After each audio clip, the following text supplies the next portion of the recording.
Good evening, everyone. This is Pablo Agrio with Second Chances with Pablo Agrio. I have a very special guest today, a friend, an author, fellow author, a businessman, Mr. Kevin Waters. Kevin, great to see you, man. Thanks for joining me. Man, thank you. And I'm appreciative and very proud of what you're doing here, man. So I'm glad to be here. Thanks for that. Listen, I have here in Kevin's bio, man, that he grew up in Gardena, California, with two sisters and a brother. He was introduced to the gang lifestyle at a very young age, and that introduction pulled him away from magnet programs, friends, and even family members. The attraction and immersion in such a negative lifestyle led him to a life of crime and eventually a 41-year to life in prison. Kevin, how was that? Tell us about that. Um, well, at the time, with how I was, it just kind of the territory. Like you says in the bio, at a very young age, got caught up in the gang lifestyle. Initially, I was a magnet student in school.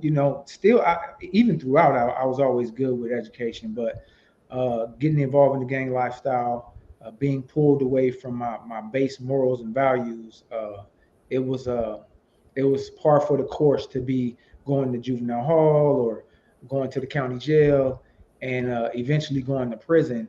It, as much as you would think it would be traumatic, the traumatic part was watching, my parents in the courtroom crying. But once sentenced and sent to prison, it was business as usual. Yeah.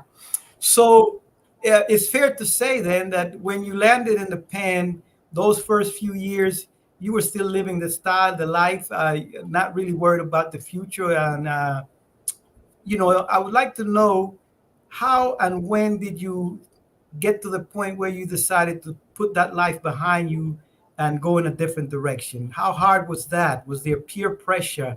What kind of difficulties did you face with that? Truth be told, I kind of knew once I got out of the county jail and I went to Pelican Bay was the first prison I went to, and the county jail was real active. They had a lot of the same type of activity that was on the street as far as the gangs, but with different ball games. So all the quote unquote enemies that you have, you have to be friends now because you have a bigger enemy, right? So it's a lot of Mm. racial. Once I went to Pelican Bay and they were telling me that I needed to be in the cell with somebody who I considered an enemy, I was like, this is some type of joke or something. What are you talking about? Insane. That's insanity. And so because I was, like with anything that I commit myself to, I was fully that. I was hardened and disappointed with the fact that everybody was in here getting along. We're out here on the street trying to kill each other, and now all of a sudden you sit down and put your knives down and shake hands, and you got a bigger fight. So I knew at that point, because I hate to feel ever like I've been hoodwinked or like I've been fooled. So at that point, I felt like I was tricked. So I knew at that point that I was like, I gotta back up out of this. This is not for me. Now, was that a hard decision? Was it difficult to pull away? Did you feel like maybe there was going to be some kind of retaliation, some repercussion behind that decision? Well, the decision was in the back. It wasn't in the front of my mind. I was still active. I was still hanging out. I was still participating in whatever gang activity was fine. In my mind that this is not. I'm living a lie, right? No, right.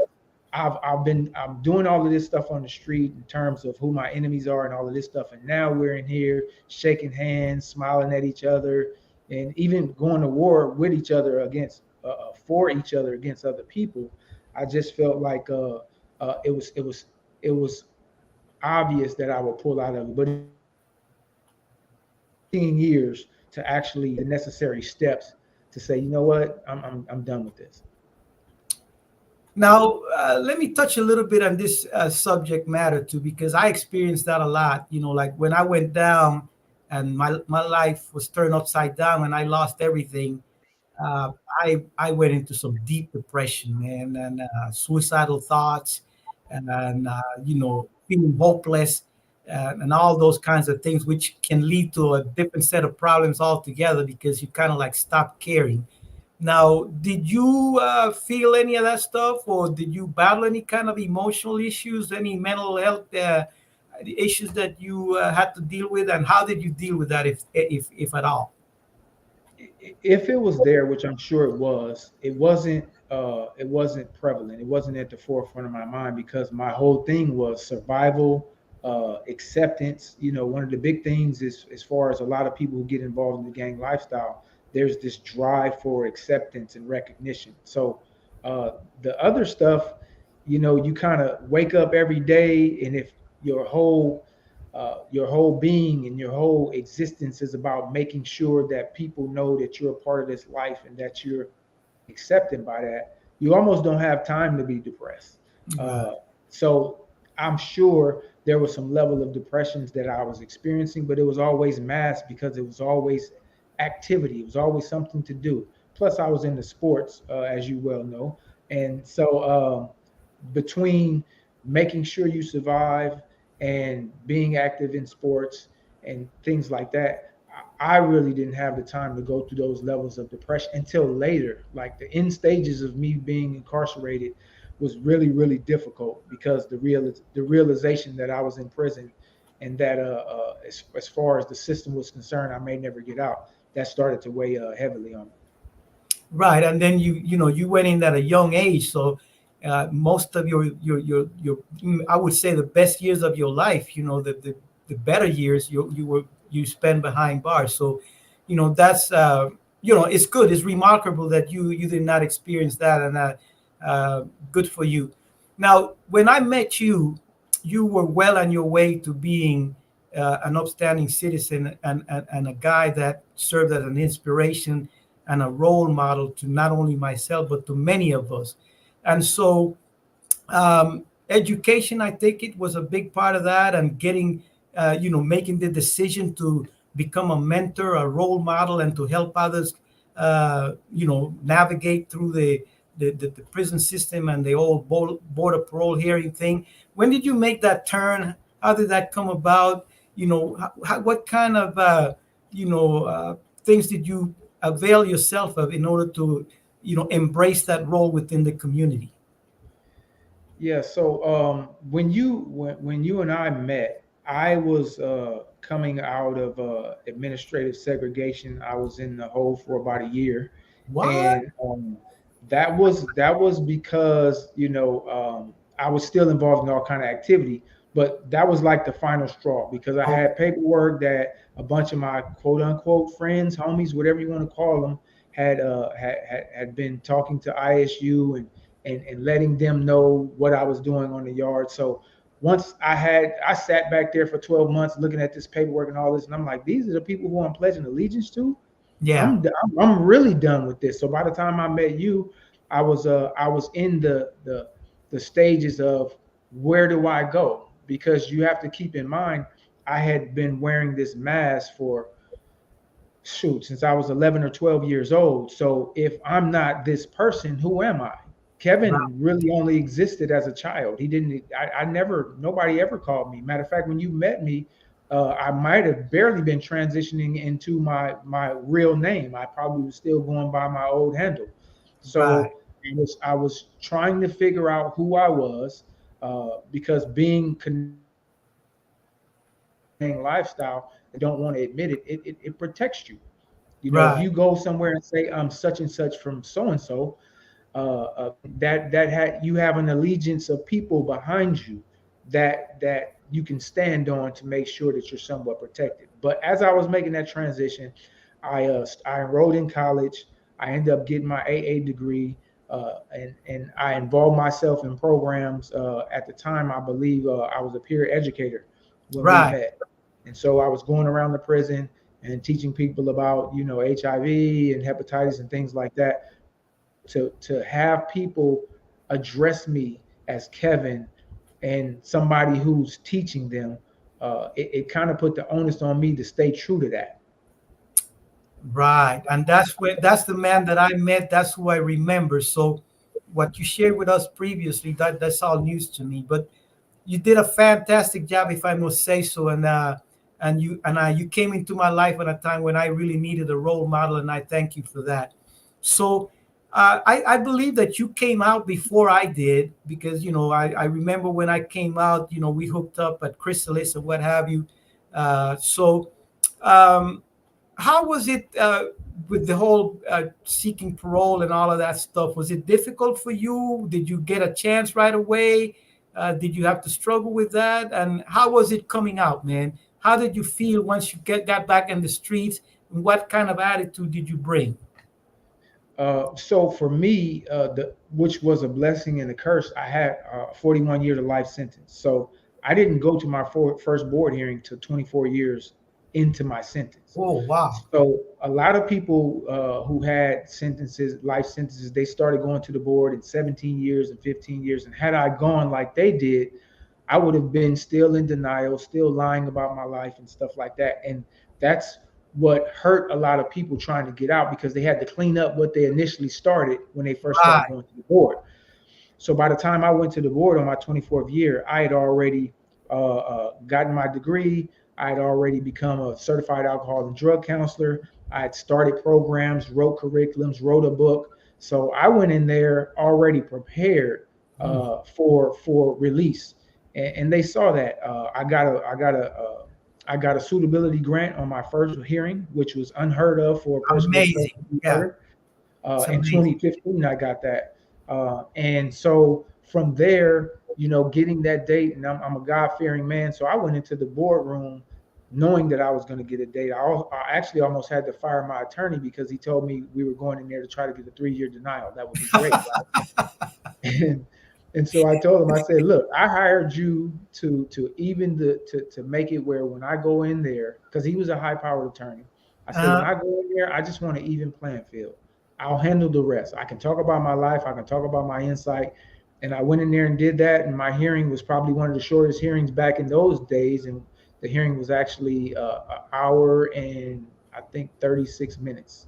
did you have a three-man panel or two? Yeah, I had a two. I had Two-man. a two. Yeah. So I had two commissioners, and the commissioner that I had was known to be very tough on former gang members, and he put me through the ring of fire for about a good 20 minutes. But when he seen that my change was genuine, uh, Hmm. he said, I have no more questions. And so the hearing was very short. I was very blessed to actually get out before my earliest date, which is also something that you don't hear about. My Right. earliest possible release date was in October of 2016. I got out in March of 2016, and that was all God's doing, because I found out that my dad, he was sick with cancer. He had Mm. pancreatic cancer, and he actually died 52 days after I came home. Wow. So there was a big circle of blessings hovering around the board hearing, the release date, and coming home to a family who was in need of another person who can step in and kind of help them get through what they were going through. Yeah, so you came home. There's some little technical difficulties with the audio, but we're going to overcome that. You came home in time to see your dad and to fill that void that was going to be left with his absence. Is that what you said? Yeah, you froze for a minute. I didn't hear you, but when I did come home, my dad, he had already been given a certain amount of months to live, which I think ended in December of the year prior. He held on for me to come home, and I was Right. able to spend the last 52 days with him. So uh, coming home to that, I didn't really have the opportunity to go through the stressors of, I got to worry about this, I got to worry about that, I got to worry.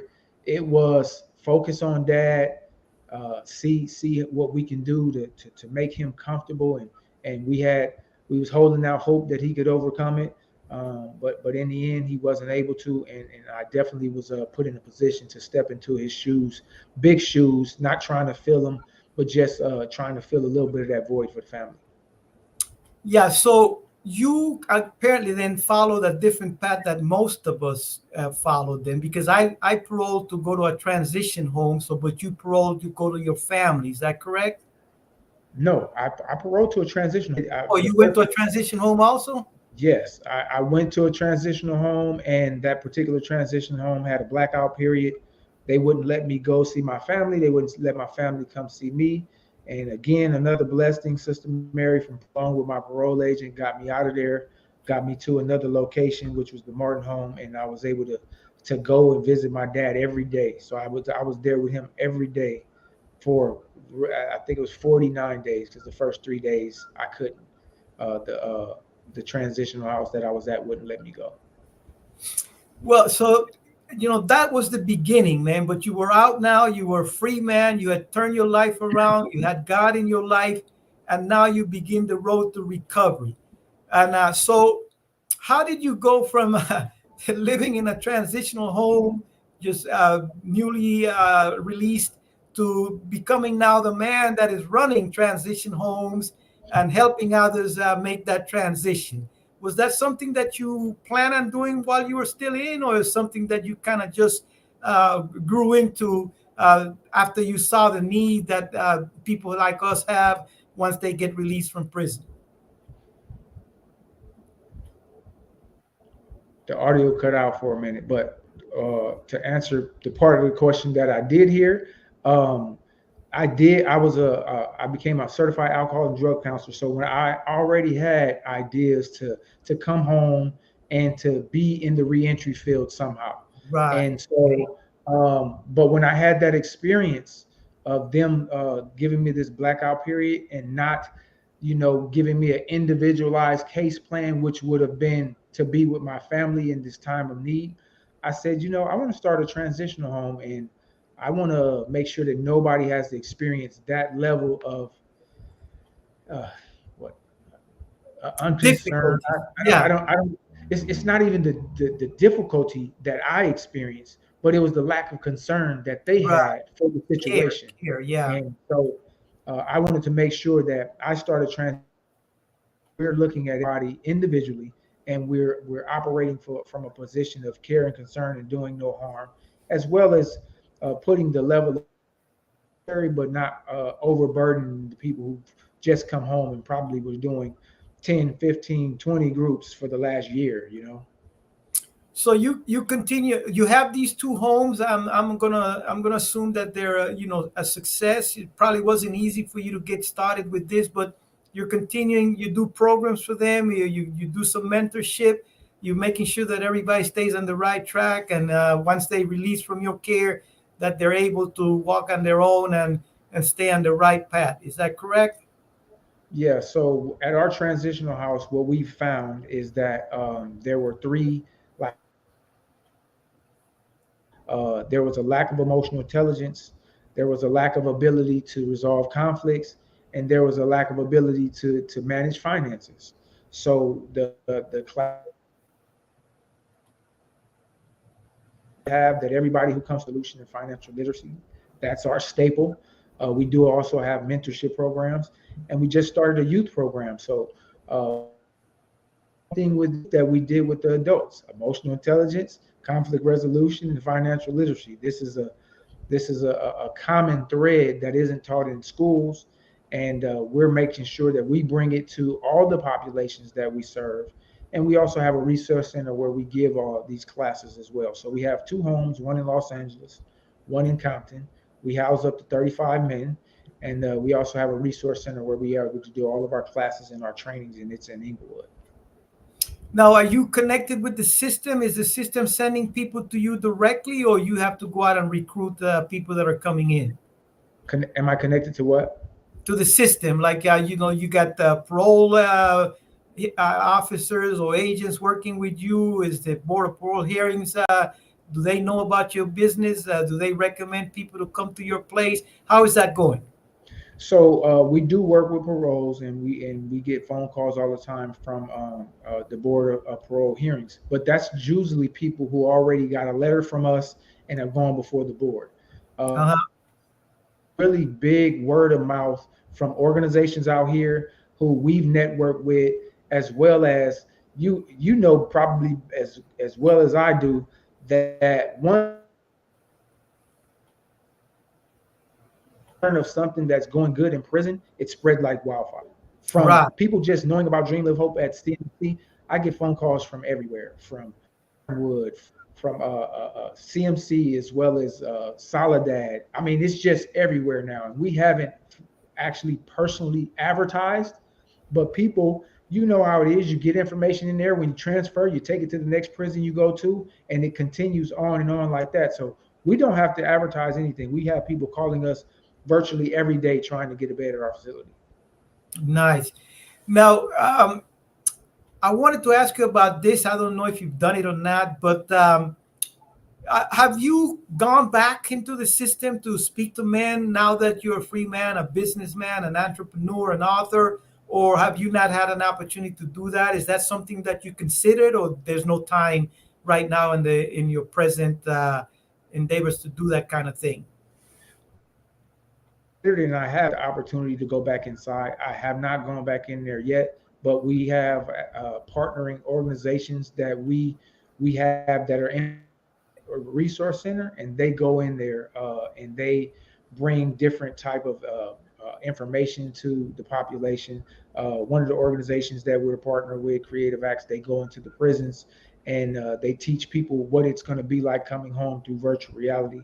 We're also partnered with Prep, who now has actual facilitators going into the prisons as well, and we trained all of their facilitators going into the prison. So what we do is we do facilitator trainings. We prep the people who are going to be dealing with the reentry population, and we also prep the people who are going to be going into the institutions as well. Awesome. So I would be remiss. We're coming up on the 30-minute deadline that we have here, but I'll be remiss if I didn't ask you to tell us a little bit about the book that you wrote. How did that come about? What is the book about? Does the audience where can the audience get a copy of your book? So the book is on Amazon. It's called The Understanding Gang Violence. I wrote that initial edition, the first edition of that book, when I was still incarcerated. I had it published while I was still incarcerated. I Wow. have since written a second edition of that book because there was much more information, there was much more education that was obtained after I wrote the first book. So I have two books right now sitting on the shelf complete that I haven't actually published yet, but they're done. And when I get the time to actually publish them, then they'll be out as well. Awesome. We got a couple of more minutes out. Kev, I wanted to see if you had any kind of message for those people who are still seeking a second chance and those who have received it. What can you tell them about being prepared mentally, spiritually, financially to stay focused, stay on the right path? What are the pitfalls? What are the kinds of things that they need to look out for, to stay away from, that can put in jeopardy that second chance that we all work so hard to get and we pray night and day for God to bless us with? Well, the biggest thing for me is a lot of people come home. I was one of those people who came home and I had all of it was going to be like from plan A or plan G, and even from plan A to plan G, it went beyond that. And I can't be rigid in what I think this reality is going to be like. I have to be fluid in what I'm willing to learn and what I'm willing to accept. What a lot of people don't want to admit is that being incarcerated for any extended period of time, there are a lot of forms of institutionalization that come with that. And if you don't shed, if you're not even open to shedding some of that, then what's going to happen is you're going to run into a lot of pitfalls and you're going to run into a lot of brick walls. So what I would encourage you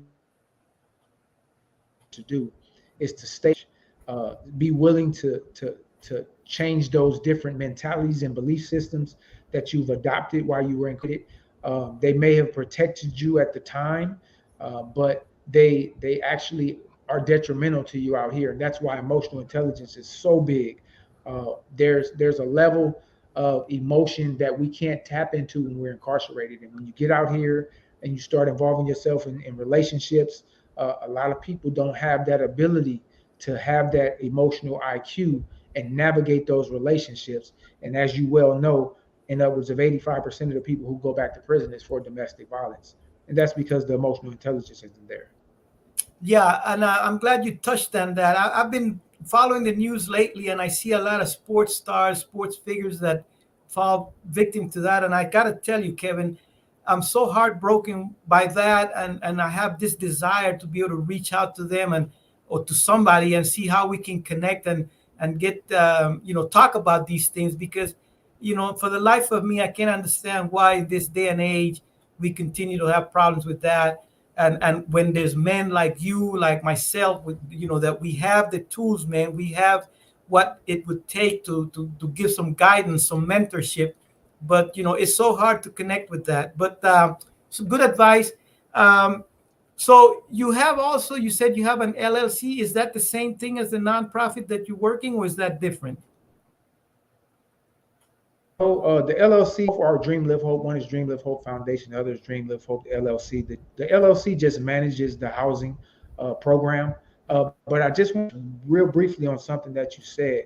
And what we have right now, we didn't invent this. This insight that we have, this understanding that we have, we're not the founders of this. When it comes to the youth, the same position. I had plenty of people that came and told me, go here, go there. There's a level of disconnect from the youth and I say youth, it can be some 20, 30, 40-year-old youth as well. I'm talking about mentally. They don't have that Right. level of maturity. So when that disconnect is there, if we can't break those barriers and get past those walls that they put up for people that don't think like them, then they'll find themselves in the position of trying to get a second chance because they'll be in prison or they'll be, in the county jail or unfortunately they may be cemetery. So what we need to do is be able to have a more a cognizant message, a more appealing message, and it's on the older generation to figure out what is appealing enough to get through to that younger generation, and that's what we're doing right now with our youth. Okay, in the last couple of minutes that we have, Kev, how important is family and good friends and value and God in your life in order to maintain, man, what you have worked so hard to get? What say you about that? You said about family. Family, friends, God, a spiritual connection. Yes, family. Having a support system is key. And for some people, it may not be family. It may be friends. It may be people who were inside with you. But you definitely have to have that support system.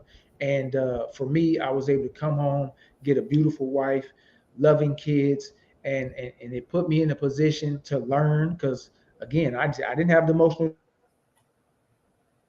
who was willing to go through these struggles with me and teach me about my emotional EQ. And the at the root of all of that is my belief in God. If it wasn't for my belief in God, him putting me in a position to step out, trust people, and to forgive people, then I wouldn't be in a position that I am now. Yeah, that's a good one that you just touched on too. Forgiveness, man.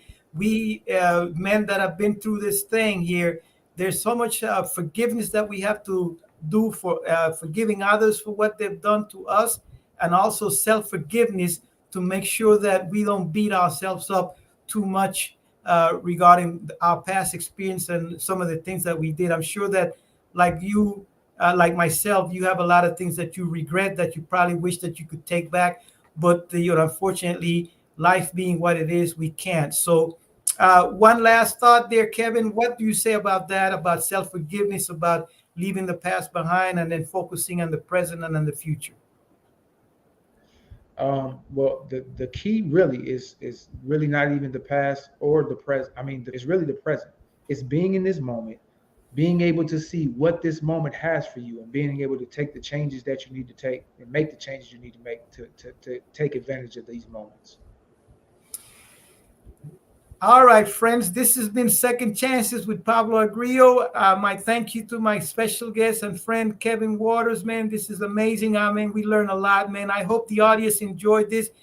Friends, don't forget, if you like the program, please share, like, subscribe, do whatever you need to do, and keep joining us here every Friday, 8:30 Eastern Standard Time. Second chance Appreciate you, bro. with Pablo Appreciate you. Agrio. Peace out. Kev, last word. Appreciate you. So proud of you for the crowd.